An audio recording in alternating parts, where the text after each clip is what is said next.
সর্বশক্তিমান ঈশ্বরকে ধন্যবাদ দিই, প্রাণেশ্বরকে ধন্যবাদ দিই, পিতাকে ধন্যবাদ, প্রভু যিশুকে ধন্যবাদ দিয়ে আমার এই বাক্য শুরু করছি। 86 পদে গীত সঙ্গীতের 86 পদ থেকে 86 পদে 1, 2, 3 পড়ছি।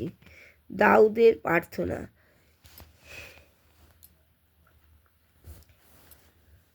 হে সদাপ্রভু, কর্ণপাত করো, আমাকে উত্তর দাও, কেননা আমি দুঃখী ও দরিদ্র। আমার প্রাণ রক্ষা করো, কেননা আমি সাধু।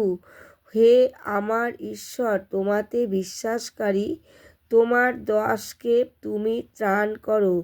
হে প্রভু, আমার প্রতি কৃপা করো, কেননা আমি সমস্ত দিন তোমাকে ডাকি। নিজ দাসের প্রাণ আনন্দিত করো, কেননা হে প্রভু, আমি তোমার উদ্দেশ্যে আমার প্রাণ উত্তোলন করি। আমেন।